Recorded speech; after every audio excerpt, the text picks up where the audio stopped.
قضی الامر الذی فیہ تستفتیان۔ اے زندہ کے ساتھیوں، تمہارے خواب کی تعبیر یہ ہے کہ تم میں سے ایک تو اپنے رب شاہ مصر کو شراب پلائے گا، رہا دوسرا تو اسے سولی پر چڑھایا جائے گا اور پرندے اس کا سر نوچ نوچ کر کھائیں گے۔ فیصلہ ہو گیا اس بات کا جو تم پوچھ رہے تھے۔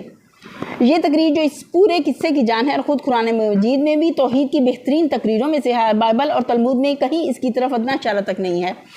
وہ حضرت یوسف کو محض ایک دانشمند اور پرہیزگار آدمی کی حیثیت سے ہی پیش کرتے ہیں، مگر قرآن صرف یہی نہیں کہ ان کی سیرت کے ان پہلوؤں کو بھی جو بائبل اور تلمود کی بنسبت بہت زیادہ روشن کر کے پیش کرتا ہے، بلکہ اس کے علاوہ ہم کو یہ بھی بتاتا ہے کہ حضرت یوسف علیہ السلام اپنا ایک پیغمبرانہ مشن رکھتے تھے اور اس کی دعوت و تبلیغ کا کام انہوں نے قید خانے ہی میں شروع کر دیا تھا۔ یہ تقریر ایسی نہیں کہ اس پر سے یوں ہی گزر جایا جائے، اس کے متعدد پہلو ہیں جن پر توجہ اور غور و فکر کی ضرورت ہے۔ نمبر 1، یہ پہلا موقع ہے جب حضرت یوسف علیہ السلام ہم کو دین حق کی تبلیغ کرتے ہوئے نظر آتے ہیں۔ اس سے پہلے ان کی داستان حیات کے جو ابواب قرآن نے پیش کیے ہیں ان میں صرف اخلاق فاضلہ کی مختلف خصوصیات مختلف مراحلوں پر ابھرتی رہی ہیں، مگر تبلیغ کا کوئی نشان وہاں نہیں پایا جاتا۔ اس سے ثابت ہوتا ہے کہ پہلے مراحل محض تیاری اور تربیت کے تھے۔ نبوت کا کام عملاً اس قید خانے کے مرحلے میں ان کے سپرد کیا گیا اور نبی کی حیثیت سے یہ ان کی پہلی تقریر دعوت تھی۔ نمبر 2، یہ بھی پہلا ہی موقع ہے کہ انہوں نے لوگوں کے سامنے اپنی اصلیت ظاہر کی۔ اس سے پہلے ہم دیکھتے ہیں کہ وہ نہایت صبر و شکر کے ساتھ ہر اس حالت کو قبول کرتے رہے جو ان کو پیش آئی۔ جب قافلے والوں نے ان کو پکڑ کر غلام بنایا، جب وہ مصر لائے گئے، جب انہیں عزیز مصر کے ہاتھ فروخت کیا گیا، جب انہیں جیل بھیجا گیا، ان میں سے کسی موقع پر بھی انہوں نے یہ نہیں بتایا کہ میں ابراہیم اسحاق علیہ السلام کا پوتا اور یعقوب علیہ السلام کا بیٹا ہوں۔ ان کے باپ دادا کوئی غیر معروف لوگ نہ تھے۔ قافلے والے خواہ اہل مدین ہوں یا اسماعیلی، دونوں ان کے خاندان سے قریبی تعلق رکھنے والے ہی تھے۔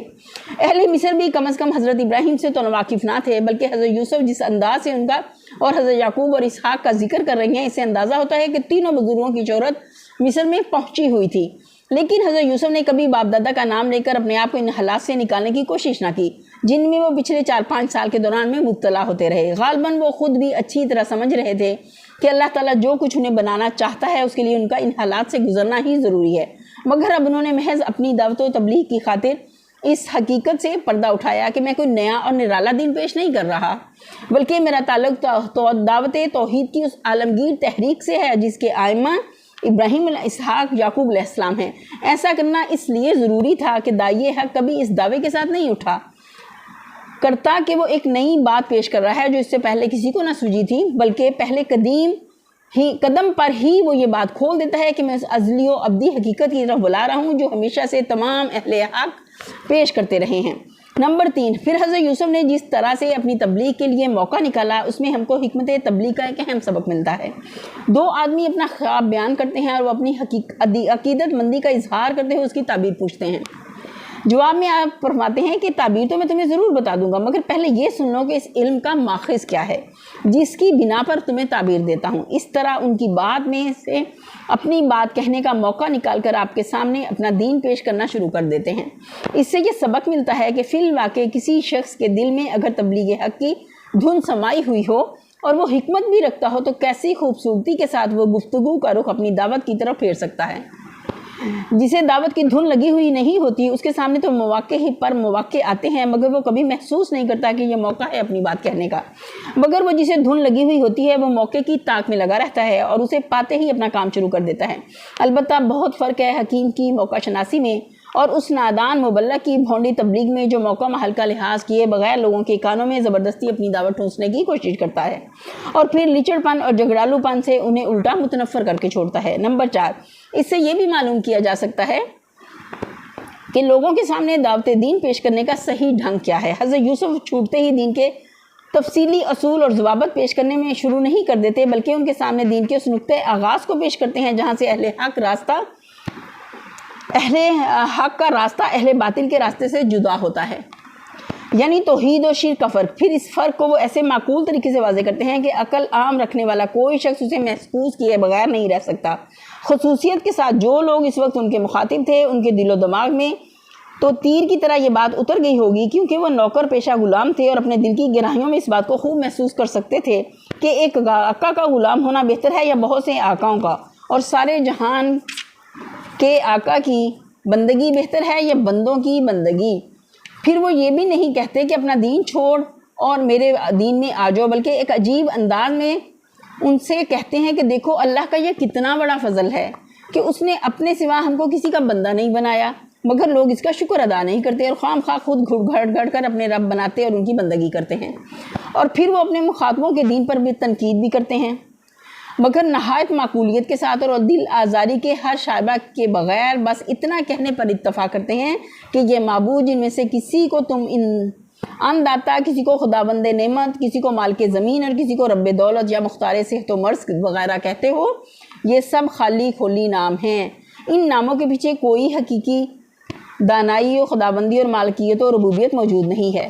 اصل مالک اللہ تعالیٰ ہے جسے تم بھی کائنات کا خالق رب و تسلیم کرتے ہو، اور اس نے ان میں سے کسی کے لیے بھی خداوندی اور معبودیت کی کوئی سند نہیں اتاری ہے۔ اس نے تو فرمانروائی کے سارے حقوق اور اختیارات اپنے ہی لیے مخصوص رکھے ہیں، اور اس کا حکم ہے کہ تم اس کے سوا کسی کی بندگی نہ کرو۔ نمبر 5، اس سے یہ بھی اندازہ لگایا جا سکتا ہے کہ حضرت یوسف نے قید خانے کی زندگی کے 8-10 سال کس طرح گزارے ہوں گے۔ لوگ سمجھتے ہیں کہ قرآن میں چونکہ ان کے ایک ہی واز کا ذکر ہے، اس لیے انہوں نے صرف ایک ہی دعوت دین کے لیے زبان کھولی تھی، مگر اول تو ایک پیغمبر کے متعلق یہ گمان کرنا ہی سخت بدگمانی ہے کہ وہ اپنے اصل کام سے غافل ہوگا۔ پھر جس شخص کی تبلیغی دھن کا یہ حال تھا کہ 2 آدمی تعبیر خواب پوچھتے ہیں اور وہ اس موقع سے فائدہ اٹھا کر دین کی تبلیغ شروع کر دیتا ہے، اس کے متعلق یہ کیسے گمان کیا جا سکتا ہے کہ اس نے قید خانے کے یہ چند سال خاموشی ہی میں گزار دیے ہوں گے۔ وقال للذي ظن انه ناج منه اذكرني عند ربك فانساه الشيطان ذكر ربه فلبث في السجن بضع سنين۔ پھر ان میں سے جس کے متعلق خیال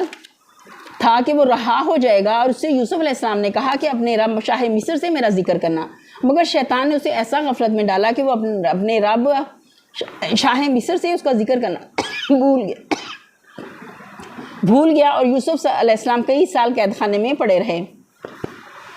اس مقام کی تفسیر بعض مفسرین نے یہ کی ہے کہ شیطان نے حضرت یوسف علیہ السلام کو اپنے رب یعنی اللہ تعالیٰ کی یاد سے غافل کر دیا، اور انہوں نے ایک بندے سے چاہا کہ وہ اپنے رب یعنی شاہ مصر سے ان کا تذکرہ کر کے ان کی رہائی کی کوشش کرے، اس لیے اللہ تعالیٰ نے ان کو یہ سزا دی کہ وہ کئی سال تک جیل میں پڑے رہے۔ در حقیقت یہ تفسیر بالکل غلط ہے۔ صحیح یہی ہے کہ جیسا علامہ ابن کثیر اور مقتدین میں سے مجاہد اور محمد بن اسحاق وغیرہ نے کہا ہے کہ فَأَنْسَاهُ الشَّيْطَانُ ذِكْرَ رَبِّ کی ضمیر اس شخص کی طرف پھرتی ہے جس کے متعلق حضرت یوسف کا گمان تھا کہ وہ رہائی پانے والا ہے، اور اس آیت کے معنی بھی یہ ہیں کہ شیطان نے اسے اپنے آقا حضرت یوسف کا ذکر کرنا بھلا دیا۔ اس سلسلے میں ایک حدیث بھی پیش کی جاتی ہے کہ نبی صلی اللہ علیہ وسلم نے فرمایا کہ اگر یوسف علیہ السلام نے وہ بات نہ کہی ہوتی جو انہوں نے کہی تو وہ قید میں کئی سال نہ پڑے رہتے، لیکن علامہ ابن کثیر فرماتے ہیں کہ حدیث جتنے طریقوں سے روایت کی گئی ہے وہ سب ضعیف ہیں۔ بعض طریقوں سے یہ مرفوعاً روایت کی گئی ہے، اور ان میں سفیان بن وکی اور ابراہیم بن یزید راوی جو ہیں وہ دونوں ناقابل اعتماد ہیں، اور بعض طریقوں سے یہ مرسلاً روایت ہوئی ہے، اور ایسے معاملات میں مرسلات کا اعتبار نہیں کیا جا سکتا۔ علاوہ بذیر روایت کے اعتبار سے بھی یہ بات باور کرنے کے قابل نہیں ہے کہ ایک مظلوم شخص کا اپنی رہائی کے دینی تدبیر کرنا اللہ سے غفلت اور توکل کے فقدان کی دلیل قرار دیا گیا ہوگا۔ وقال الملك انی اروا سبع بقرات ثمانین یأکلہن سبع عجاف وسبع سنبلات خضر واخر یابسات یا ایہا الملأ افتونی فی رؤیای ان کنتم للرؤیا تعبرون۔ ایک روز بادشاہ نے کہا کہ میں نے خواب دیکھا ہے کہ 7 موٹی گائیں ہیں جن کو 7 دبلی گائیں کھا رہی ہیں، اور اناج کی 7 بالیں ہری ہیں اور دوسری 7 سوکھی۔ اے اہل دربار مجھے اس خواب کی تعبیر بتاؤ اگر تم خوابوں کا مطلب سمجھتے ہو۔ بیچ میں کئی سال کے زمانہ قید کا حال چھوڑ کر اب سر رشتہ بیان اس مقام سے جوڑا جا رہا ہے جہاں سے حضرت یوسف کا دینی عروج شروع ہوا۔ وَقَالُوا أَضْغَاثُ أَحْلَامٍ وَمَا نَحْنُ بِتَأْوِيلِ الْأَحْلَامِ بِعَالِمِينَ۔ لوگوں نے کہا یہ تو پریشان خوابوں کی باتیں ہیں، ہم اس طرح کے خوابوں کا مطلب نہیں جانتے۔ وَقَالَ الَّذِي نَجَا مِنْهُمَا وَادَّكَرَ بَعْدَ أُمَّةٍ أَنَا أُنَبِّئُكُمْ بِتَأْوِيلِهِ فَأَرْسِلُونِ۔ ان 2 قیدیوں میں سے جو بچ گیا تھا اسے ایک مدت دراز کے بعد اب بات یاد آئی، اس نے کہا میں آپ حضرات کو اس کی تعبیر بتاتا ہوں، مجھے ذرا قید خانے میں یوسف علیہ السلام کے پاس بھیج دیجئے۔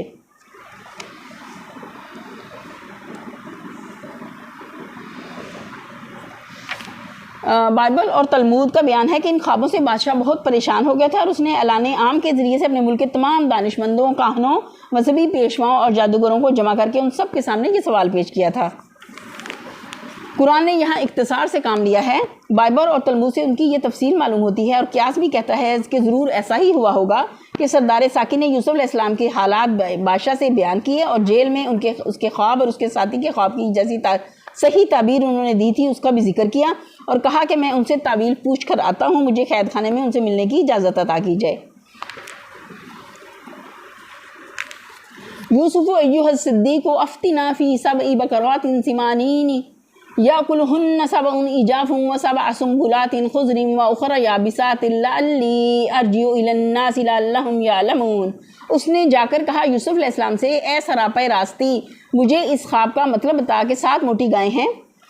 جن کو 7 دبلی گائیں کھا رہی ہیں، اور 7 بالیں ہری ہیں اور 7 سوکھی، شاید کہ میں ان لوگوں کے پاس واپس جاؤں اور شاید کہ وہ جان لیں۔ 3 لفظ میں صدیق استعمال ہوا ہے جو عربی زبان میں سچائی اور راست بازی کے انتہائی مرتبے کے لیے استعمال ہوتا ہے۔ اس سے اندازہ کیا جا سکتا ہے کہ قید خانے کے زمانہ قیام میں اس شخص نے یوسف علیہ السلام کی سیرت پاک سے کیسا گہرا اثر لیا تھا، اور یہ اثر ایک مدت دراز گزر جانے کے بعد بھی کتنا راسخ تھا۔ صدیق یعنی ان کی سچائی ان پر پوری طرح عیاں تھی، یعنی آپ کی قدر و منزلت جان لیں اور ان کو احساس ہو کہ کس پائے کے آدمی کو انہوں نے کہاں بند کر رکھا ہے، اور اس طرح مجھے اس وعدے کے ایفا کا موقع مل جائے جو میں نے آپ سے قید خانے کے زمانے میں کیا تھا۔ قال تزرعون 7 سنین دابا فما حصدتم فذروه في سنبله الا قليلا مما تاكلون۔ یوسف نے کہا 7 برس تک لگاتار تم لوگ کھیتی باڑی کرتے رہو گے، اور اس دوران میں جو فصلیں تم کاٹو ان میں سے بس تھوڑا سا حصہ جو تمہاری خوراک کے کام ہے نکالنا، اور باقی کو اس کے بالوں ہی میں رہنے دو۔ ثم یاتی من بعد ذلك 7 شداد یاکلن ما قدمتم لهن الا قلیلا مما تحسنون۔ پھر 7 برس بہت سخت آئیں گے، اس زمانے میں وہ سب غلہ کھا لیا جائے گا جو تم اس وقت کے لیے جمع کرو گے، اگر کچھ بچے گا تو بس وہی جو تم نے محفوظ کر رکھا ہوگا۔ ثم یاتی من بعد ذلك عام فیہ یغاث الناس وفیہ یعصرون۔ پھر اس کے بعد 1 سال ایسا آئے گا جس میں باران رحمت سے لوگوں کی فریاد رسی کی جائے گی اور وہ رس نچوڑیں گے۔ متن میں لفظ یعصرون استعمال ہوا ہے جس کے لفظی معنی نچوڑنے کے ہیں۔ اس سے مقصود یہاں سرسبزی و شادابی کی وہ کیفیت بیان کرنا ہے جو قحط کے بعد باران رحمت اور دریائے نیل کے چڑھاؤ سے رونما ہونے والی تھی۔ جب زمین سیراب ہوتی ہے تو تیل دینے والے بیج اور رس دینے والے پھل اور میوے خوب پیدا ہوتے ہیں، اور مویشی بھی چارہ اچھا ملنے کی وجہ سے خوب دودھ دینے لگتے ہیں۔ حضرت یوسف علیہ السلام نے اس تعبیر میں صرف بادشاہ کے خواب کا مطلب بتانے ہی پر اکتفا نہ کیا، بلکہ ساتھ ساتھ یہ بھی بتا دیا کہ خوشحالی کے ابتدائی 7 برسوں میں آنے والے قحط کے لیے کیا پیش بندی کی جائے اور غلے کو محفوظ رکھنے کا کیا بندوبست کیا جائے۔ پھر مزید برآں اپنے قحط کے بعد اچھے دن کی آنے کی بھی خوشخبری دے دی جس کا ذکر بادشاہ کے خواب میں نہ تھا۔ وقال الملك ائتوني به فلما جاءه الرسول قال فارجع الى ربك فاسأله ما بال النسوة التي قطعن أيديهن ان ربي بكيدهن عليم۔ بادشاہ نے کہا کہ اسے میرے پاس لاؤ، مگر جب شاہی فرزادہ یوسف علیہ السلام کے پاس پہنچا تو اس نے کہا اپنے رب کے پاس واپس جاؤ،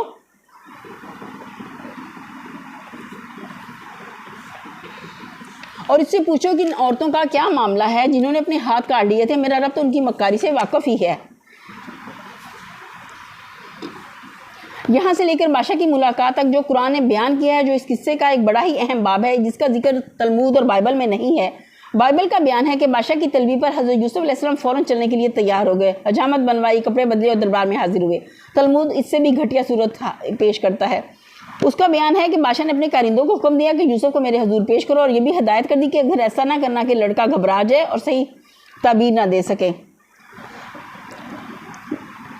چنانچہ شاہی ملازموں نے یوسف علیہ السلام کو قید خانے سے نکالا، حجامت بنوائی، کپڑے بدلوائے، دربار میں لا کر پیش کر دیا۔ بادشاہ اپنے تخت پر بیٹھا، وہاں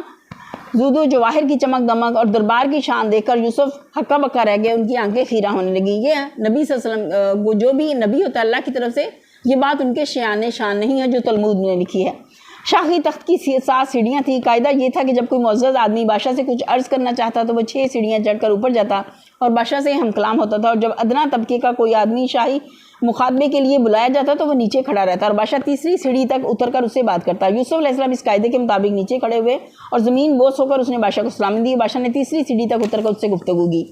اس تصویر میں بنی اسرائیل نے اپنے جلیل القدر پیغمبر کو جتنا گرا کر پیش کیا اس کو نگاہ میں رکھیے، اور پھر دیکھیے کہ قرآن ان کے قید خانے سے نکلنے اور بادشاہ سے ملنے کا واقعہ کس شان اور کس آن بان کے ساتھ پیش کرتا ہے۔ اب یہ فیصلہ کرنا ہر صاحب نظر کا اپنا کام ہے کہ ان دونوں تصویروں میں سے کون سی تصویر پیغمبری کے مرتبے سے زیادہ مناسبت رکھتی ہے۔ علاوہ بری یہ بات بھی عقل عام کو کھٹکتی ہے کہ اگر بادشاہ کی ملاقات کے وقت تک یوسف علیہ السلام کی حیثیت اتنی ہی گری ہوئی تھی جتنی تلمود کے بیان سے ہوتی ہے، تو خواب کی تعبیر سنتے ہی یکایک ان کو تمام سلطنت کا مختار کل کیسے بنا دیا گیا۔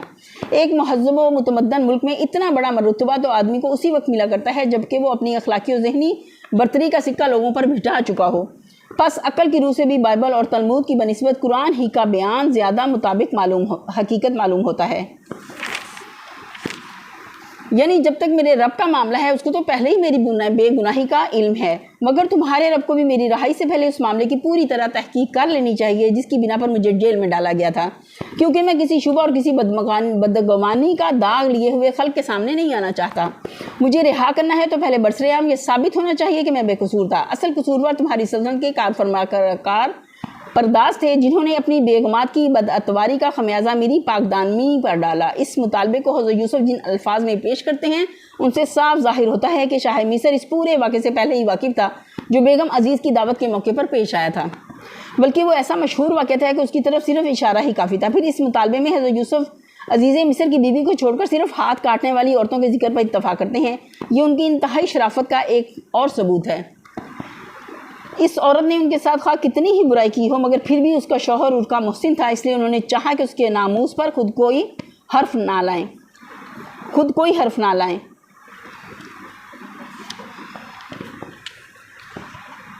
اس سے ان کی عظمت کا پتہ چلتا ہے یوسف علیہ السلام کی۔ قال ما خطبكن اذ راوتن يوسف عن نفسه قلنا حاشا لله ما علمنا عليه من سوء قالت امرأة العزيز الآن حصحص الحق انا راودته عن نفسه وانه لمن الصادقين۔ اس پر بادشاہ نے ان عورتوں سے دریافت کیا تمہارا کیا تجربہ ہے اس وقت کا جب تم نے یوسف کو رجھانے کی کوشش کی تھی؟ سب نے یک زبان ہو کر کہا حاشا للہ، ہم نے تو اس میں بدی کا شائبہ تک نہیں پایا۔ عزیز کی بیوی بول اٹھی اب حق کھل چکا ہے اور میں ہی تھی جس نے اس کو پھسلانے کی کوشش کی تھی، بے شک وہ بالکل سچا ہے۔ ممکن ہے شاہی محل میں ان تمام خواتین کو جمع کر کے ان کی شہادت لی گئی ہو، اور یہ بھی ممکن ہے کہ بادشاہ نے کسی معتمد خاص کو بھیج کر فرداً ان سے دریافت کروایا ہو۔ اندازہ کیا جا سکتا ہے کہ ان شہادتوں نے کس طرح 8-9 سال پہلے کے واقعات کو تازہ کر دیا ہوگا، کس طرح حضرت یوسف علیہ السلام کی شخصیت زمانہ قید کی طویل گمنامی سے نکل کر یکا یک پھر سطح پر آ گئی ہوگی، وہ کس طرح مصر کے تمام شرافت معززین، متوسطین اور عوام تک آپ کا اخلاقی وقار قائم ہو گیا ہوگا۔ اوپر بائبل اور تلمود کے حوالے سے یہ بات گزر چکی ہے۔ بادشاہ نے اعلان عام کر کے تمام مملکت کے دانشمندوں اور علماء اور پیروں کو جمع کیا تھا اور وہ سب اس کے خواب کا مطلب بیان کرنے سے عاجز ہو چکے تھے۔ اس کے بعد یوسف علیہ السلام نے اس کا مطلب بتایا۔ اس واقعے کی بنا پر پہلے ہی سے سارے ملک کی نگاہیں آپ کی ذات پر مرتکز ہو چکی ہوں گی۔ پھر جب بادشاہ کی طلبی پر آپ نے باہر نکلنے سے انکار کیا ہوگا تو سارے لوگ اچنبے میں پڑ گئے ہوں گے کہ یہ عجیب قسم کا بلند حوصلہ انسان ہے جس کو 8-9 برس کی قید کے بعد بادشاہ وقت مہربان ہو کر بلا رہا ہے اور وہ پھر بھی بے تاب ہو کر دوڑ نہیں پڑتا۔ پھر جب لوگوں کو معلوم ہوا ہوگا کہ یوسف علیہ السلام نے اپنی رہائی قبول کرنے اور بادشاہ وقت کی ملاقات کو آنے کے لیے کیا شرط پیش کی ہے تو سب کی نگاہیں اس تحقیقات کے نتیجے پر لگ گئی ہوں گی، اور جب لوگوں نے اس کا نتیجہ سنا ہوگا تو ملک کا بچہ اش کرتا رہ گیا ہوگا کہ کس قدر پاکیزہ سیرت کا ہے یہ انسان جس کی طہارت نفس پر آج وہی لوگ گواہی دے رہے ہیں جنہوں نے مل جل کر کل اسے جیل میں ڈالا تھا۔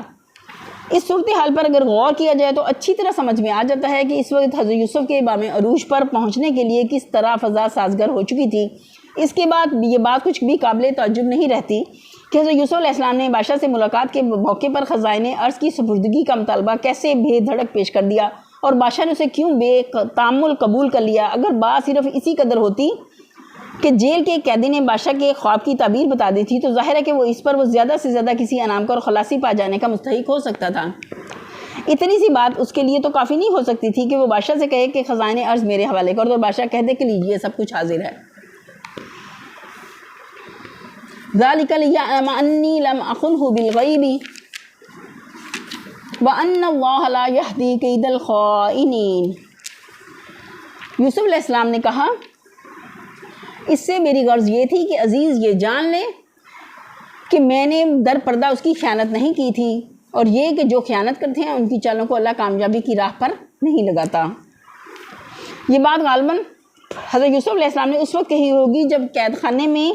آپ کو تحقیقات کے نتیجے کی خبر دی گئی ہوگی۔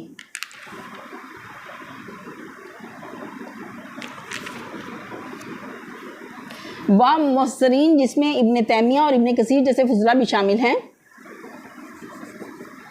اس فکرے کو حضرت یوسف کا نہیں بلکہ عزیز کی بیوی کے قول کا ایک حصہ قرار دیتے ہیں۔ ان کی دلیل یہ ہے کہ یہ فکرہ امرات العزیز کے قول سے متصل آیا ہے اور بیچ میں کوئی لفظ ایسا نہیں ہے جس سے یہ سمجھا جائے وَإِنَّهُ لَمِنَ الصَّادِقِينَ پر امرات العزیز کی بات ختم ہو گئی اور بعد کا کلام حضرت یوسف کی زبان سے ادا ہوا۔ وہ کہتے ہیں کہ اگر دو آدمیوں کے قول ایک دوسرے سے متصل واقع ہوں اور اس کی امر کی صراحت نہ ہو کہ یہ قول فلاں کا ہے اور یہ فلاں کا، تو اس صورت میں لازماً کوئی قرینہ ایسا ہونا چاہیے جس سے دونوں کے کلام میں فرق کیا جا سکے، اور یہاں ایسا کوئی قرینہ موجود نہیں ہے۔ اس لیے یہی ماننا پڑے گا کہ الآن حس الحق سے لے کر ان ربی غفور الرحیم تک پورا کلام امرات العزیز کا ہی ہے۔ لیکن مجھے تعجب ہے کہ ابن تیمیہ جیسے تحقیق رس آدمی تک ان کی نگاہ سے یہ بات کیسے چوک گئی کہ شان کلام بجائے خود ایک بہت بڑا قرینہ ہے جس کے ہوتے کسی اور قرینے کی ضرورت نہیں رہتی۔ پہلا فکرہ تو بلا شبہ امرات العزیز کے منہ سے پر پھبتا ہے، مگر کیا دوسرا فکرہ بھی اس کی حیثیت کے مطابق نظر آتا ہے؟ یہاں تو شان کلام صاف کہہ رہی ہے کہ اس کے قائل حضرت یوسف ہیں، نہ کہ عزیز مصر کی بیوی۔ اس کلام میں جو نیک نفسی، جو علی ظرفی، جو فروتنی اور جو خدا ترسی بول رہی ہے وہ خود گواہ ہے کہ یہ فکرہ اس زبان سے نکلا نہیں ہو سکتا جس سے حی تلک نکلا تھا، جس سے ما جزاء من اراد باہلک سوءا نکلا تھا، اور جس سے بھری محفل کے سامنے یہ تک نکل سکتا تھا کہ لئن لم یفعل ما آمرہ لیسجنن۔ ایسا پاکیزہ فکرہ تو وہی زبان بول سکتی ہے جو اس سے پہلے معاذ اللہ انہ ربی احسن مثوایا کہہ چکی تھی، جو رب السجن احب الی مما یدعوننی الیہ کہہ چکی تھی، جو الا تصرف عنی کیدہن بو الیہن کہہ چکی تھی۔ ایسے پاکیزہ کلام کو یوسف صدیق کی بجائے امرت العزیز کا کلام آنا اس وقت تک ممکن نہیں ہے جب تک کوئی قرینہ اس امر پر دلالت نہ کرے کہ اس مرحلے پر پہنچ کر اسے توبہ اور ایمان اور اصلاح نفس کی توفیق نصیب ہو گئی تھی، اور افسوس ہے کہ ایسا کوئی قرینہ موجود نہیں ہے۔ یہیں پر ہم اپنے لیسن کا اختتام کرتے ہیں۔ وآخر دعوانا الحمدللہ رب العالمین، سبحان ربک رب العزت عما یصفون وسلام علی المرسلین والحمدللہ رب العالمین۔ آمین ثم آمین یا رب العالمین۔ السلام علیکم ورحمۃ اللہ وبرکاتہ۔